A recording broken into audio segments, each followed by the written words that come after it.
Hi, I'm Charlotte Lehman, and this is my presentation for Assignment 8. So I chose to look deeper into photojournalism as this was the movement that I was particularly interested in during my previous assignment. I was fascinated with the way that images created within this genre of photography can tell a powerful story and have the true potential to help people and make great change across the world, if used correctly. I was also really interested in this movement's relationship with the news process, as well as its link to the debate of objectivity, which is ever present throughout the history of photography. Currently, in modern times, there are more temptations and possibilities than ever before to manipulate images with our advancement in post-production software, meaning that there is less of a possibility than ever that an image remains as shot without any editing and used at all. I also was interested in this movement of the movement of straight photography, building on the principle that a photograph should replicate what is seen in the real world without any manipulation. This led me to my research question: does photojournalism make the news a more effective and trustworthy medium, and does it continue to follow the principles of its foundational movement, straight photography? So in order to answer my research question, I conducted secondary research using various sources, including 2 books focused on the ethical approach to photojournalism and the manipulation of images within the movement, and 2 websites, one that analyses the history of photojournalism and another that describes its relationship to straight photography. Throughout my research, it was clear that one key purpose of photography is to create an image that a viewer relates to, and this is particularly true within photojournalism. As part of my research into straight photography and photojournalism, it was told that it generally refers to photographs that are not manipulated, but sharply depict the scene or subject as the camera sees it. The news especially should be used as a tool to truthfully inform the population on current events without the inclusion of any manipulation at all. The manipulation of images and the history of this debate has been ever present, with the first faked picture created by Hippolyte Bayard in 1840. Obviously, due to the technological limitations of the time, it was a lot easier to identify faked images back then compared to nowadays with our advanced software, leading to many images having their reliability called into question nowadays. John Sakowski, a photographer, curator, and director of photography at the MoMA, said that the camera never lies because, as a machine, the camera faithfully and unemotionally records a moment in time, but a machine is only as truthful as the hands that guide it. And I think this is so important within my research question and this debate, because it shows how much of an effect a biased photographer can have on the outcome of any image. I also believe that many of us nowadays view photography as an important and reliable source of information because of how we incorporate it into our own lives, because we capture images of our day-to-day life to preserve memories or to have proof of an event. As the internet is becoming more and more a visual medium in its essence, strong photographs are essential to promoting strong engagement among audiences, and that nearly every piece of content produced by journalists will fulfill its mission better if accompanied by a strong image. If an image is what strengthens a news piece and helps the content have better success, it stands to reason that the answer to part of my research question is yes, photojournalism does make the news a more effective medium. However, the answer to whether or not photojournalism makes the news more trustworthy is less clear. There are various opposing debates within this subject, and it's hard to come to a conclusion within this debate because both sides of it could well be true. As photography itself develops, society needs to learn to change alongside it, and as Wheeler said, in the digital age, the tenets of good journalism still hold, even if they must be reinterpreted to accommodate evolving technologies and restructured media systems. Arguments that photography is or is not real seem to take for granted the idea that reality itself is purely objective.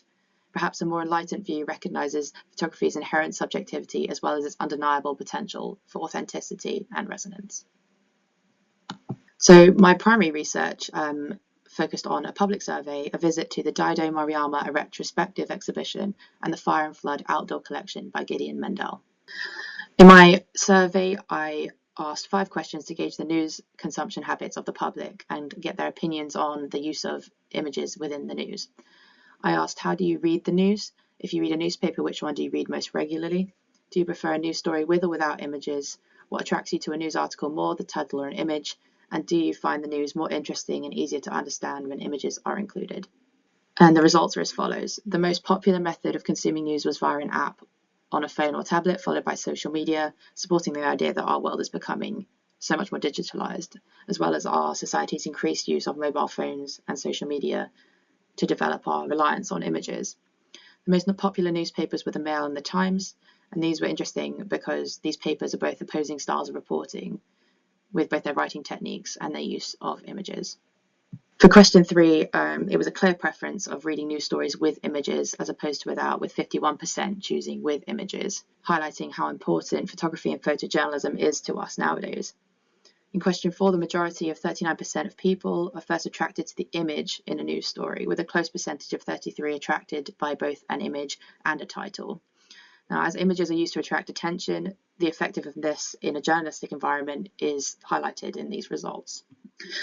And question 5, an overwhelming percentage of 64% find news articles more interesting and easier to understand when images are included, proving how images help us connect with a story on an emotional level and how much more effective the news is to the public with the use of photojournalism.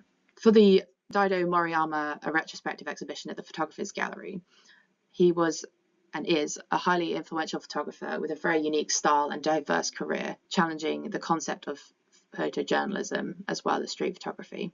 Despite him being a street photographer, his work was truly influential for everybody in photography as a whole, especially in photojournalism. He had an unconventional style that was blurry and grainy, which is so different to anything that anyone had seen before, especially in photojournalism. His exhibition consists of both his work, influential work for Provoke, where he challenged the concepts of photography with other photographers of a like-minded belief, as well as his 1980s work, which he developed his new in-depth creations on his unique style.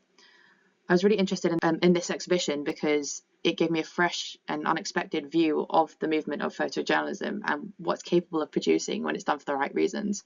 His work highlights the possibility of incorporating a photographer's individuality in photojournalism and just how effective this can be.